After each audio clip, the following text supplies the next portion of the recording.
ماشي اتفضلي يا فندم اتفضلي.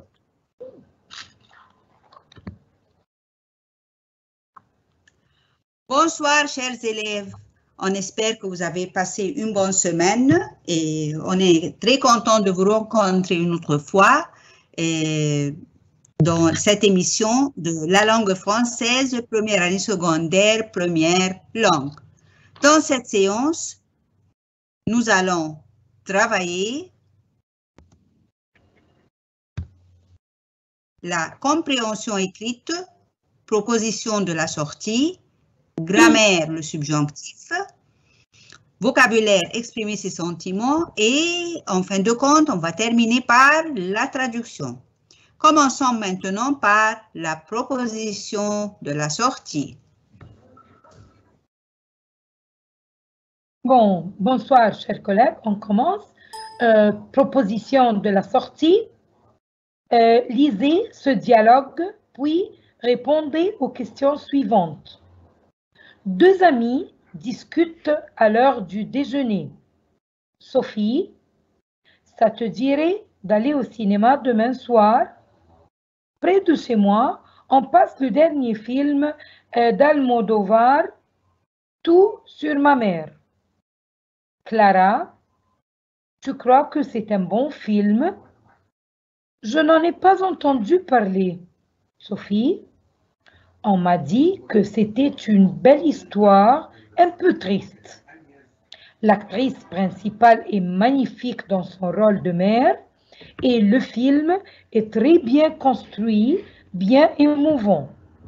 Clara, moi, tu sais, si c'est trop triste.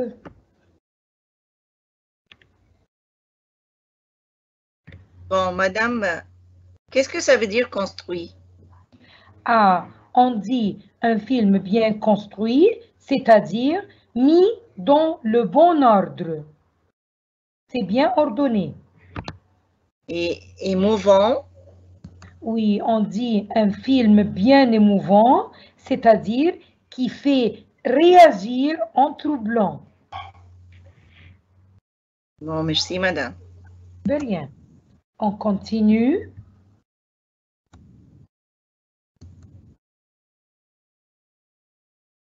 Sophie, non, mais je t'assure, les critiques sont très bonnes et le sujet est prenant, traité avec humour. Clara, bon, d'accord. Demain soir, tu dis, on se retrouve où et à quelle heure? Sophie, la séance est à 21 h. Si tu veux, on se retrouve à 20h30 à la station de métro Pasteur. Le cinéma est juste à côté. On aura même le temps de prendre un coca avant le film. Clara, ça marche. À demain.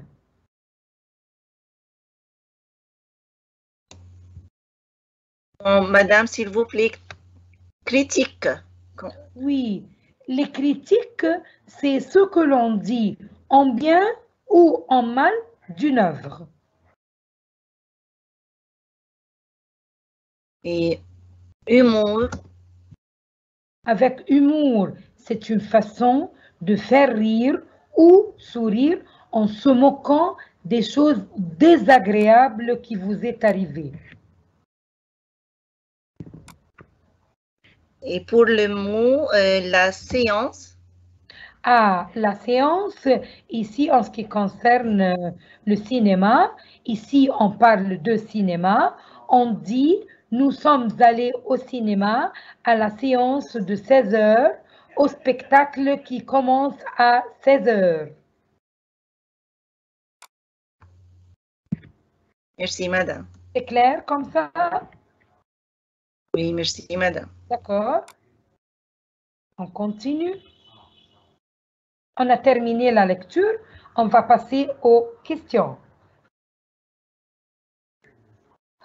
Répondez aux questions suivantes selon le dialogue.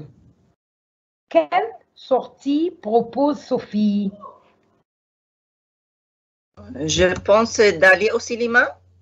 Oui, exactement. Deuxième question. Pour quel jour? Le lendemain soir. Très bien, très bien. Le lendemain soir. Question suivante. Tout sur ma mère est-il un film? Je vais vous donner quelques choix et vous allez choisir. Triste, gai, ennuyeux, merveilleux, émouvant, amusant. Comment était le film d'après eux? Je pense émouvant. Oui, c'était émouvant. C'est le mot qu'on vient d'expliquer tout de suite. Question 4. Quel personnage est particulièrement remarquable?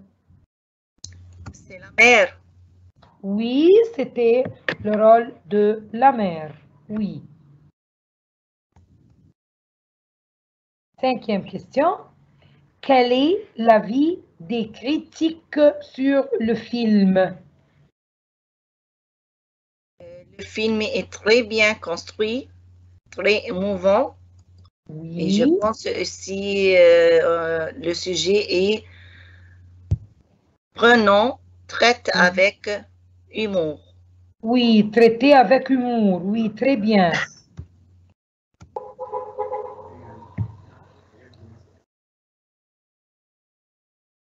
Question 6.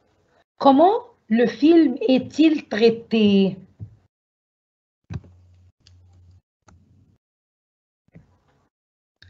C'est une belle histoire, un peu triste.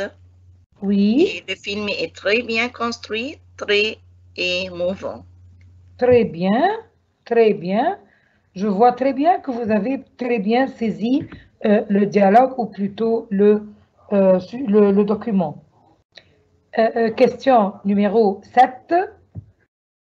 À quelle heure et où est le rendez-vous? Nous avons ici deux questions. À 20h30. Oui. Et où? Ou à la station de métro Pasteur. Exactement, exactement. Dernière question. Iront-elles directement au cinéma? Pourquoi? Non, elles vont prendre d'abord un coca avant le film. Exactement, parfait, parfait. On a terminé les questions de compréhension. On va passer aux synonymes.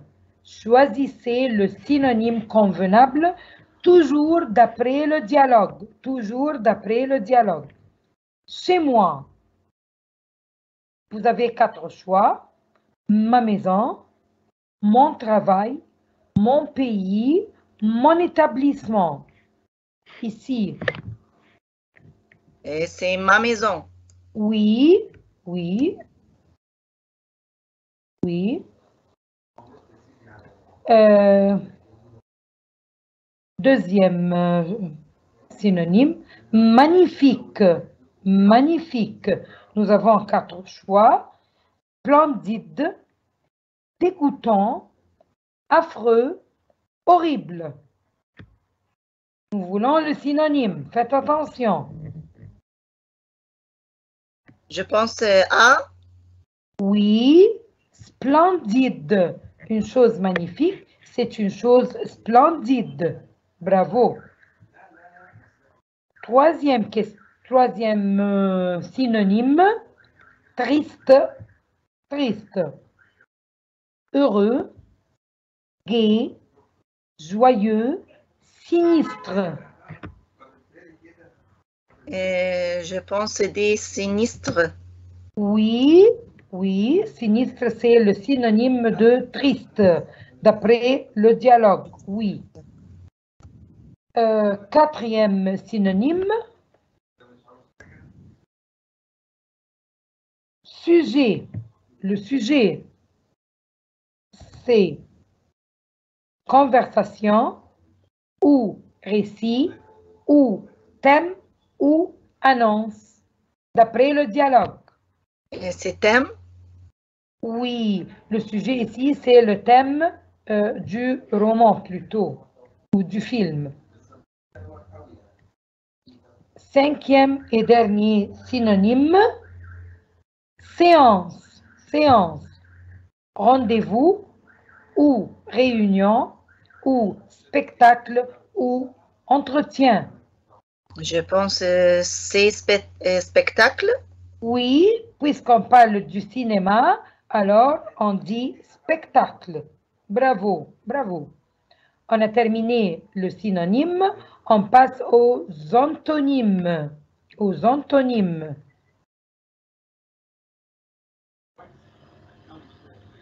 Premier antonyme, émouvant, émouvant. Je vous rappelle un peu, l'antonyme, c'est le contraire. Attendrissant, pathétique, poignant, endurci. Je pense que c'est D. Oui. Bon. Endurci, bravo, bravo, bonne réponse.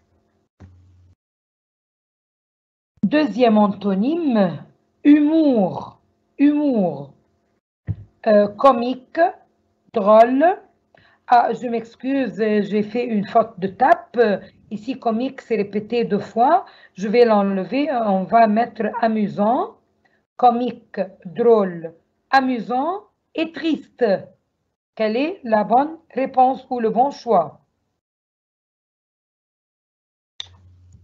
Triste. Très bien, c'est tout à fait le contraire de humour. Très bien. Troisième antonyme, critique. Critique. Fâcheux, compte rendu, reproche, louange. D. Louange. Exactement. Bonne réponse et bon choix. Louange. Quatrième antonyme, principal. Principal, une chose principale. Nous avons essentiel, fondamental, secondaire, capital. Nous voulons l'antonyme. Et c'est secondaire. Exactement. Exactement. Une chose principale, le secondaire, c'est tout à fait le contraire. Derniers antonymes. Retrouver, retrouver, rejoindre, se réunir, se rencontrer, dérouter. Dérouter. Bravo, bravo. Très bien. On a terminé la compréhension et on va passer à la grammaire. Aujourd'hui, nous allons travailler le subjonctif. Le subjonctif.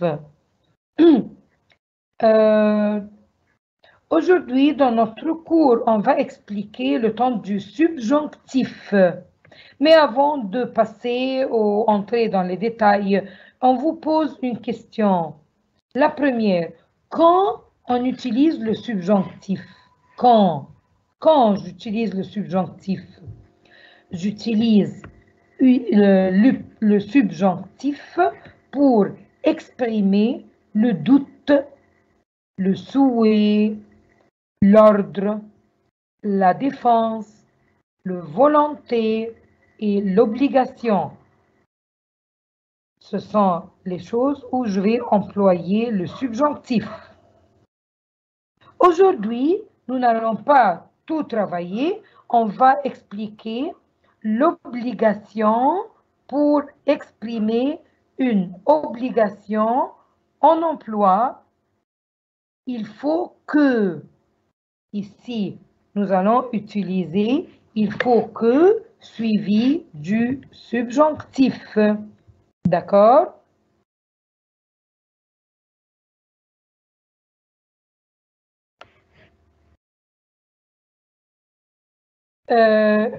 Deuxième question que je vais vous lancer. Comment on conjugue un verbe au subjonctif? Comment?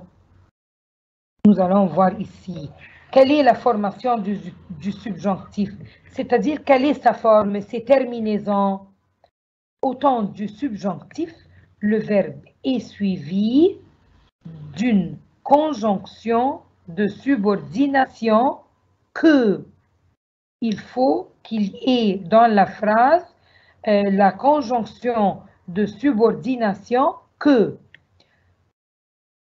Pour les verbes qui se terminent en ER et les verbes qui se terminent en IR, c'est-à-dire les verbes du premier groupe et les verbes du deuxième groupe.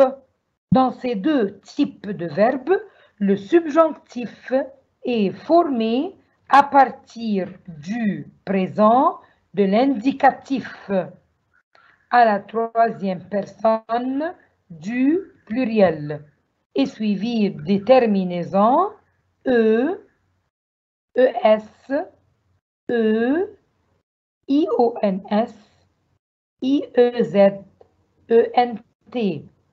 Le E avec je, le ES avec tu, le E avec il, elle, on, IONS avec nous, IEZ avec vous, ENT avec il et elle avec S. C'est dans ce cas, dans les verbes premier et deuxième groupe qui se terminent en ER premier groupe et IR deuxième groupe. C'est clair? Quelqu'un veut poser une question? Ça va? Je crois que c'est bien. D'accord. On continue. On va prendre un exemple. Il avec S chante. Elle se termine avec ENT. Il faut que je chante. Vous voyez que c'est essentiel dans la phrase pour que vous puissiez voir que c'est le subjonctif. Il faut que tu chantes avec ES. Il faut qu'il ou elle au singulier chante se termine avec E. Il faut que nous chantions IONS. Il faut que vous chantiez IEZ. Il faut qu'il et elle avec S chantent ENT. C'est verbe chanter, verbe premier groupe. Et vous Madame, avez dit, oui. s'il vous plaît, est-ce que d'abord je conjugue avec il avec S et après ça, je barre le ENT à la fin et j'ajoute les terminaisons E, ESE, IONS, IEZ, ENT. N'est-ce pas? Très bien, très bien. Merci, Bravo. madame. De rien. Exactement. Deuxième exemple, le verbe deuxième groupe. Oh, non. Verbe finir, verbe deuxième groupe, verbe finir, comme vous l'aviez dit, il avec S finissent, ENT, j'enlève le ENT, je dis il faut que je finisse, je prends E, il faut que tu finisses avec tu, ES, il faut qu'il ou qu'elle au singulier finissent se termine avec E. Il faut que nous finissions. Avec nous, on met le IONS. Il faut que vous finissiez avec vous, IEZ. Il faut qu'il ou qu'elle au pluriel finisse. Ça se termine avec ENT. Comme ça, on a pris un exemple de verbe premier groupe, le verbe chanter, et un deuxième exemple, verbe finir, deuxième groupe, et on a vu les terminaisons, et on a vu l'obligation de l'apparition du terme que ou de la conjonction que.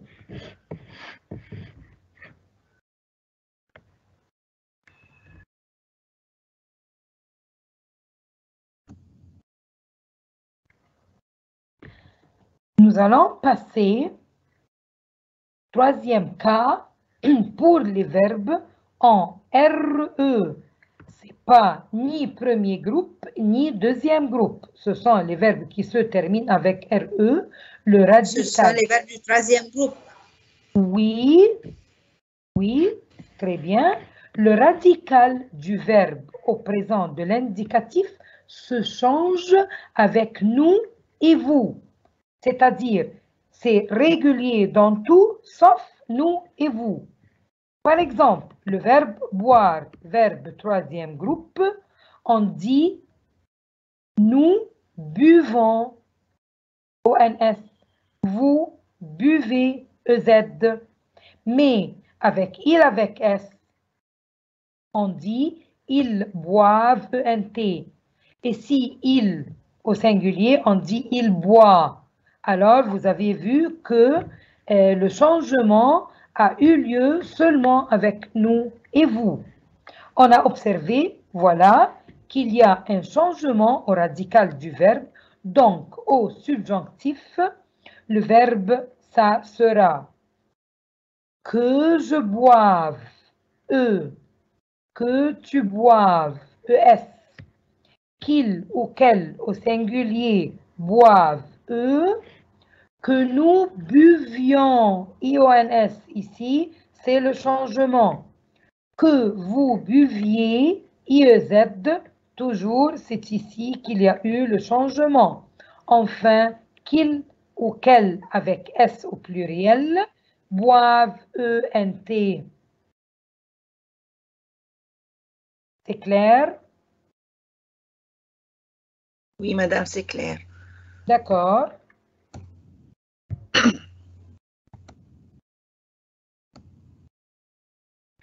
Quatrième cas, on a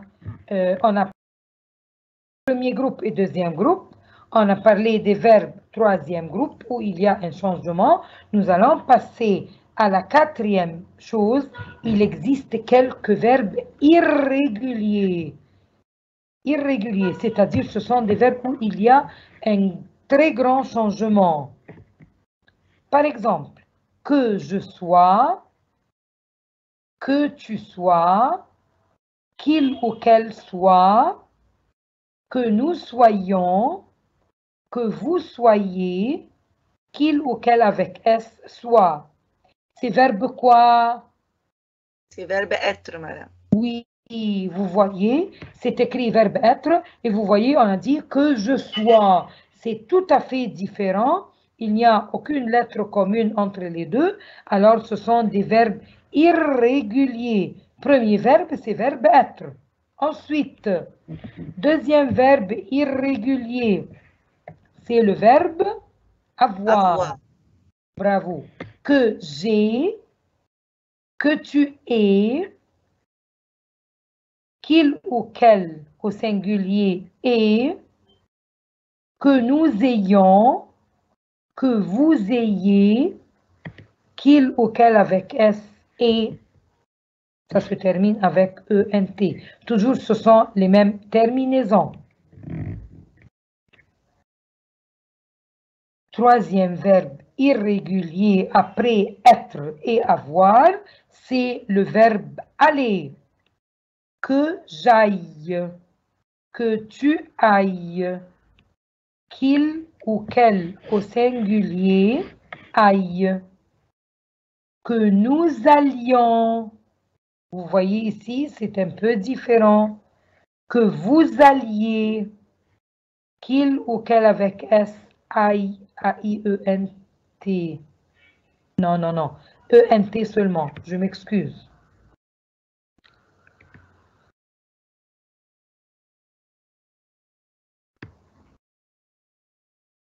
A. Quatrième verbe. Verbe savoir. Sache, les mêmes terminaisons.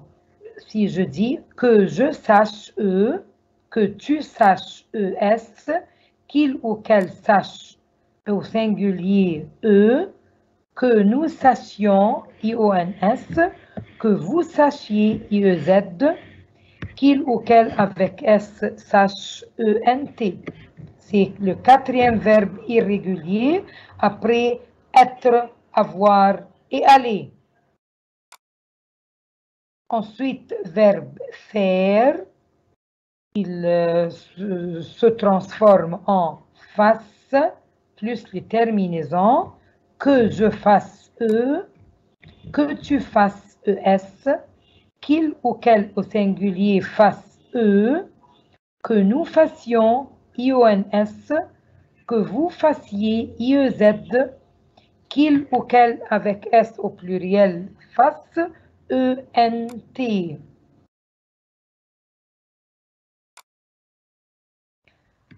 Verbe pouvoir se transforme en puisse, que je puisse que tu puisses ES, qu'il ou qu'elle au singulier puisse que nous puissions IONS, que vous puissiez IEZ, qu'il ou qu'elle au pluriel puisse ENT. Dernier verbe, verbe pleuvoir. Ah, faites attention ici. C'est un verbe impersonnel. Que veut dire un verbe impersonnel? Quelqu'un peut nous expliquer?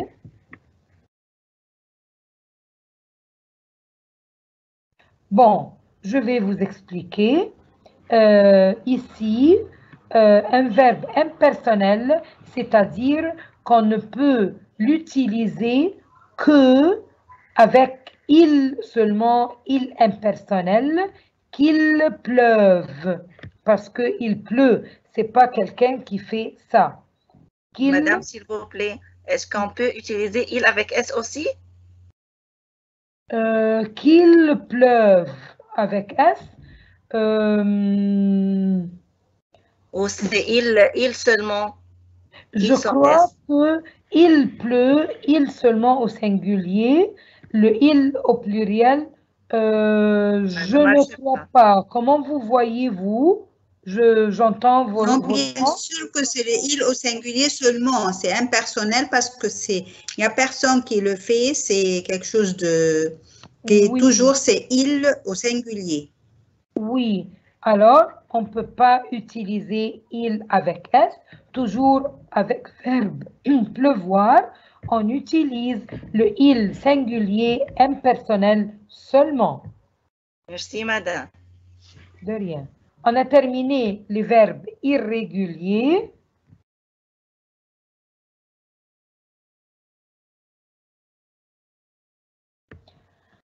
Comme ça, on a terminé les explications. On va faire un tout petit exercice pour faire une petite évaluation. Mettez les verbes au temps du subjonctif. Il faut que je, verbe rencontrer Madame Sophie. C'est quel verbe, quel groupe? C'est le premier groupe. Alors? Bon, je conjugue avec il avec S et après ça, je barre le ENT. Exactement. Et les terminaisons de subjonctif, c'est E, ES, E. Donc, je ici prends E. C'est juste? Exactement. Il faut que je rencontre Madame Sophie. Parce que je se termine avec E. Avec verbe rencontrer. 2. Il faut que tu, verbe choisir, de bonne place. Verbe choisir, c'est verbe de quel groupe? Deuxième groupe. Alors, qu'est-ce que je vais faire? Je conjugue avec il avec S. Et après ça, je parle le ENT. Très bien. Et tu prends ES. Ça donne choisisse. Exactement. il faut que tu choisisses et se termine avec ES de bonne place. Passons à la question suivante. Il faut que vous, verbe mettre de l'ordre dans vos chambres. Verbe mettre, c'est quel groupe? C'est le troisième groupe. Exactement. Comment je vais faire? On va dire métier à la fin IEZ. Exactement, parce que je conjugue avec vous. Vous, ça prend IEZ. Il faut que vous mettiez de l'ordre dans vos chambres. Quatrième question. Il faut que les enfants, verbe savoir, ce qu'ils font. Verbe savoir, c'est quoi ça? C'est verbe irrégulier. C'est un verbe quoi? Troisième Bravo, groupe. bravo. Le radical, c'était sache. Bravo. Et on va mettre ENT, ça donne sache. Les terminaisons avec les enfants, puisque les enfants, on peut les mettre il avec S. Il faut que les enfants sachent ENT ce qu'ils font. Cinquième et dernière question. Il faut que nous, verbe dire la vérité. Verbe dire, c'est quel groupe? C'est le troisième groupe aussi. Oui. Oui, Il faut que... Oui. Et disions. Exactement. Il faut que nous disions la vérité. Je crois qu'on a très bien mené la grammaire et ça a bien marché. C'est tout en ce qui concerne la grammaire. Nous allons passer au vocabulaire.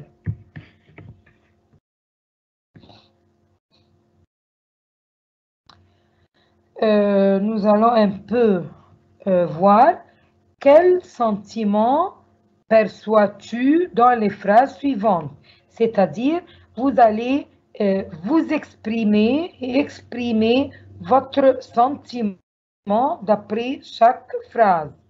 Qu'évoque ou quel sentiment va évoquer chez vous. Première phrase. Je n'en reviens pas que tu sois déjà arrivé. Je n'en reviens pas que tu sois déjà arrivé. C'est la surprise. Oui, je suis très surpris. Alors, très bien. Ça évoque la surprise. Deuxième phrase. J'aimerais vraiment t'accompagner. Je pense que ça, c'est l'envie. Oui, j'ai envie vraiment de t'accompagner. Bravo. Phrase suivante. Elle ne supporte pas de voir son frère manger les mains sales. C'est le dégoût. Oui, c'est une chose dégoûtante de voir son frère manger avec les mains sales. Très bien. Quatrième phrase. Je suis désolée de t'avoir fait attendre. C'est le regret. Oui, je regrette de vous tarder un peu, oui. Cinquième phrase. Je suis désolée de t'avoir fait attendre. Oui, mais on vous excuse un peu. Oui, c'est l'impatience. Oui. Oui. Oh, est-ce que c'est la même phrase ou quoi? Oui. Bon. Phrase numéro 6. Vraiment, je ne parviendrai jamais à te comprendre, soupira-t-il. C'est le découragement. Oui, c'est le découragement. Exactement. Phrase suivante. Pauvre enfant, murmura-t-elle d'un air compatissant. C'est la pitié. Oui, je te pitié pour mon enfant. Dernière phrase. Je suis charmée par la beauté de ce paysage. Je pense que ça, c'est le bonheur. Bravo, bravo. Exactement. Je crois que c'est très clair. On passe à une autre situation où pourrais-tu maintenant transformer l'adjectif qualificatif en nom? Nous aurions un adjectif qualificatif et nous allons le transformer en nom. Être déçu, c'est la déception. Vous avez saisi bien comment nous allons travailler? C'est un exemple que je vous ai donné. Être déçu, c'est la déception. Bon, être indigné, c'est quoi? L'indignation. L'indignation, très bien. Être heureux,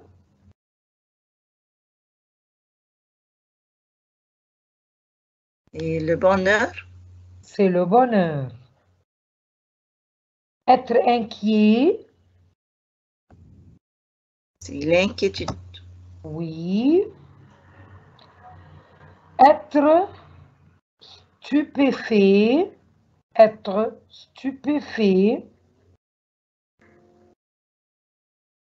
c'est La stupéfaction. Oui, c'est la stupéfaction.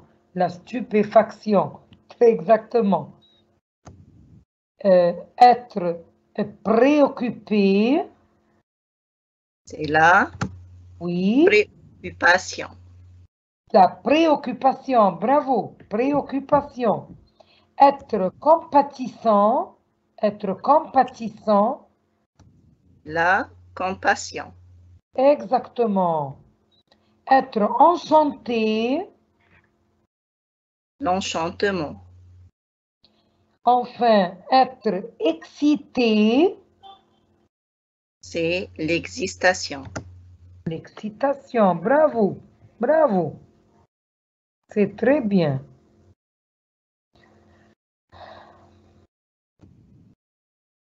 C'est un tout petit jeu.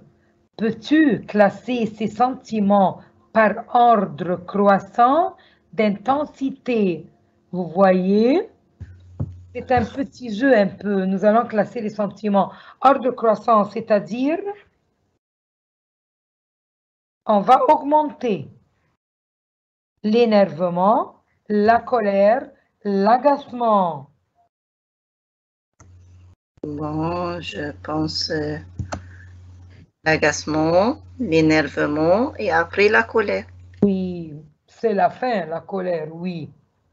C'est une chose qui est mauvaise un peu, la colère. Oui. La sérénité, la tranquillité, la quiétude. La quiétude.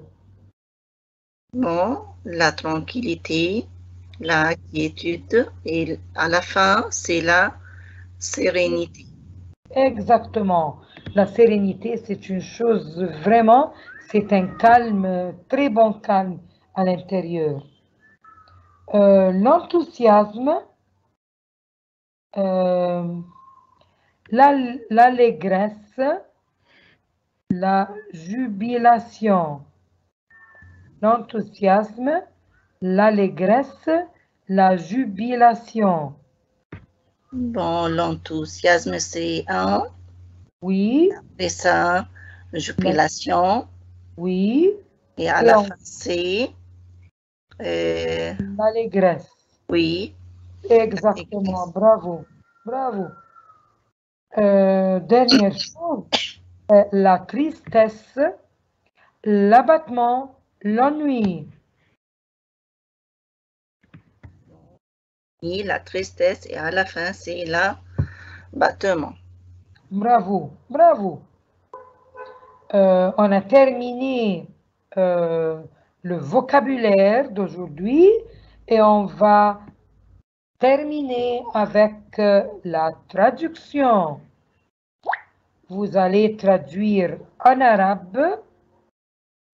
Festin, ce film danois, commence par une grande fête de famille donnée pour l'anniversaire du père qui tourne au drame.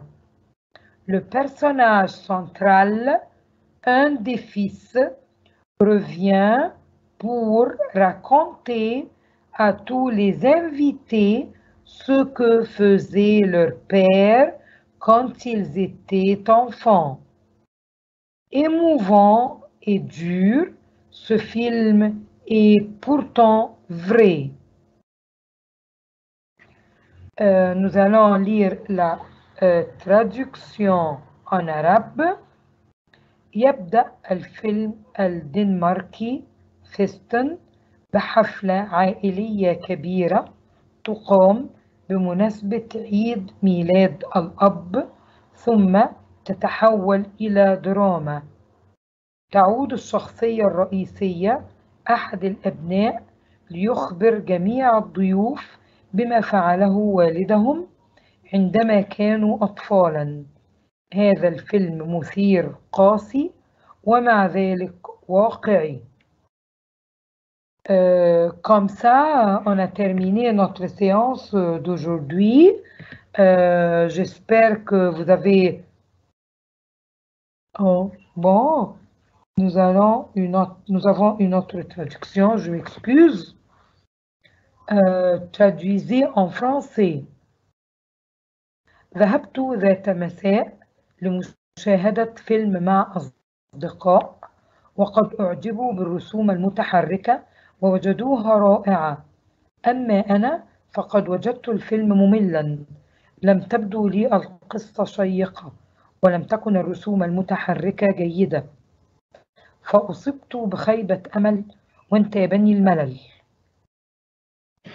Un soir, je suis allée regarder un film avec des amis.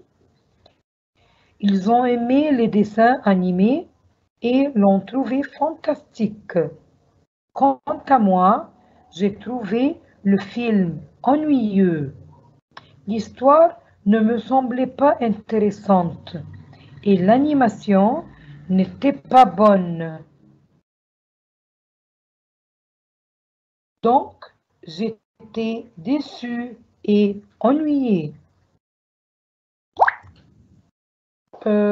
Comme ça, on a terminé notre séance d'aujourd'hui.